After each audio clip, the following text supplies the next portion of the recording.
ஓம் சாந்தி. 15/12/2025 திங்கட்கிழமை. வாணி தரும் வசந்தம். இனிமையான குழந்தைகளே, நீங்கள் இப்போது ஆன்மீக தந்தையின் மூலம் ஆன்மீக பயிற்சியை கற்றுக்கொண்டிருக்கின்றீர்கள். இந்த ட்ரில் மூலம் நீங்கள் முக்தி தாமம், சாந்தி தாமத்திற்கு சென்று விடுவீர்கள். பழைய உலகத்திற்கு தீ வைக்கப்படும் முன்பாக தயாராக வேண்டும். தன்னை ஆத்மா என்று புரிந்து தந்தையின் நினைவிலிருந்து பாபாவிடம் முழுமையாக ஆஸ்தி அடைவதில் மிகவும் கண்டிப்புடன் இருக்க வேண்டும். தேர்ச்சி பெறாமல் இருந்து விடக்கூடாது. எப்படி அந்த மாணவர்கள் தேர்ச்சி பெறவில்லை என்றால் வருத்தப்படுகிறார்கள். நம்முடைய இந்த ஆண்டு வீணாகிவிட்டது என்று புரிந்து கொள்கிறார்கள். படிக்கவில்லை என்றால் என்னவாகிவிடப் போகின்றது என்று சில பேர் சொல்கிறார்கள். ஆனால் நீங்கள் மிகவும் கண்டிப்புடன் இருக்க வேண்டும். மிகவும் நேரமாகிவிட்டது என்று டீச்சர் சொல்லிவிடக் கூடாது. ஆன்மீக தந்தை கூட குழந்தைகளை வழி நடத்துகின்றார். மன் மனபவ என்று கூறுகின்றார். எப்படி அந்த ஆசிரியர்கள் அட்டென்ஷன் ப்ளீஸ் என சொல்கிறார்களோ அதுபோல் பாபா மன்மனபவ என்று கூறுகின்றார்.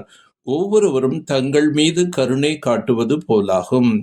ஆன்மீக ட்ரில் ஆத்மாக்களுக்கு ஆன்மீக தந்தை தான் கற்றுக் கொடுக்கின்றார். அவர் பரம ஆசிரியராக இருக்கின்றார். நீங்கள் துணை ஆசிரியர்கள் ஆவீர்கள். குழந்தைகளின் நன்மைக்காக பாபா டைரக்ஷன் கொடுக்கின்றார்.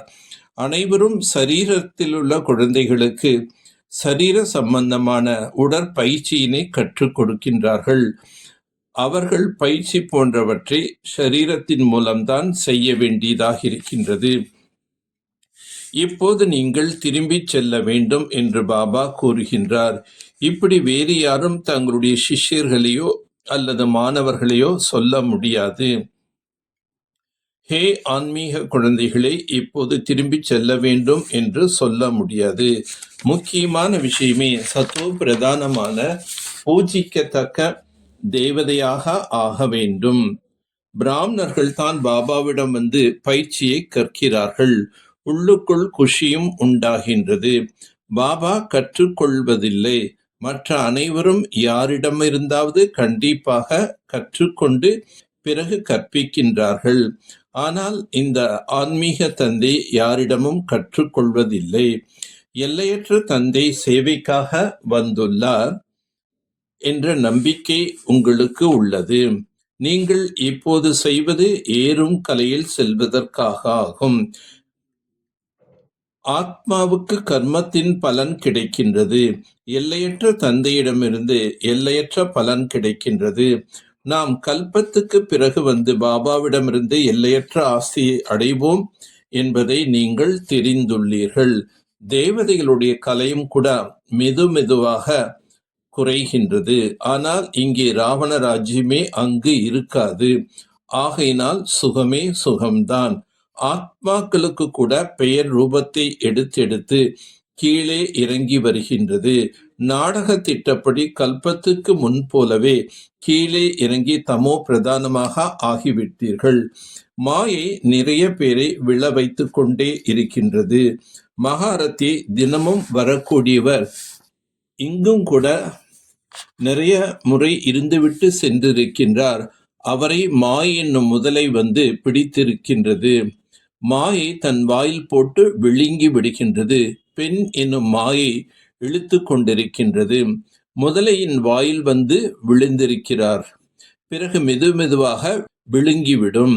நாம் மேலிருந்து ஒரேடியாக கீழே சாக்கடையில் விழுவேன் என்று புரிந்து கொள்கிறார்கள். மிகவும் நல்ல குழந்தையாக இருந்தார்கள் என்று சொல்வார்கள். பாவம், இப்போது பாபாவின் கையை விட்டு சென்று விட்டார்கள். மாயை என்னும் முதலை விழுங்கிவிடக்கூடாது என்று நீங்கள் முயற்சி செய்ய வைக்கின்றீர்கள். மாயை விதவிதமாக பிடிக்கின்றது. முக்கியமானது காமம் மிகப்பெரிய எதிரியாகும். இதனிடம் மிகவும் பாதுகாப்பாக இருக்க வேண்டும். குழப்பமடைவதற்கான விஷயம் எதுவுமே இல்லை. இது உயர்ந்ததிலும் உயர்ந்த படிப்பாகும். எப்போது தீ பற்றி கொள்கின்றதோ அப்போதுதான் மற்றவர்கள் விழிப்பார்கள். பிறகு காலம் கடந்துவிட்டது. தேர்ச்சி பெறாமல் போகக்கூடியவர்கள் அதிகம் பச்சாதாபப்படுவார்கள்.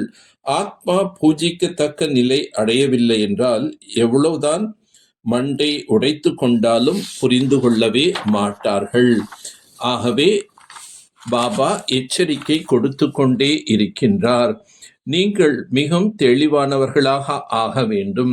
இந்த கண்கள் மூலம் நீங்கள் எதையெல்லாம் பார்க்கின்றீர்களோ அவை அழியப் போகின்றது என்று பாபா கூறுகின்றார்.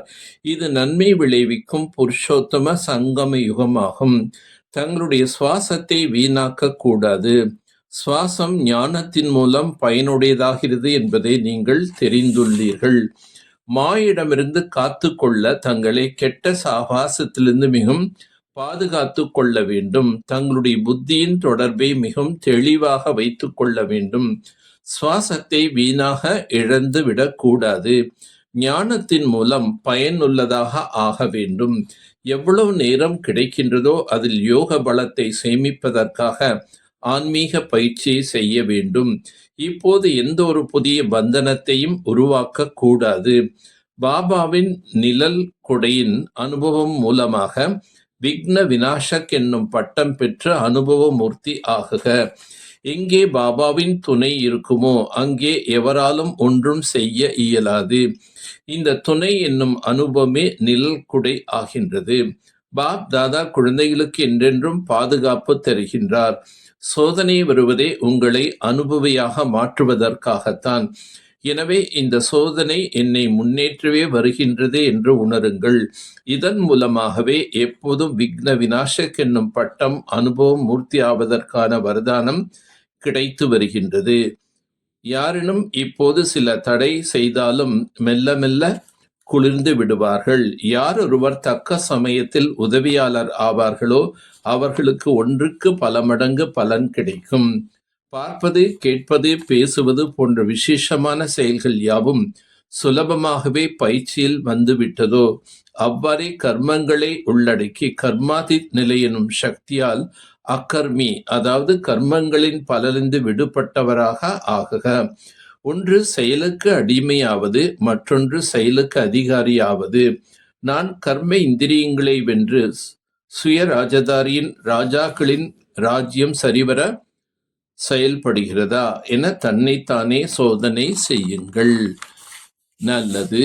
ஓம் சாந்தி, ஓம் சாந்தி, ஓம் சாந்தி.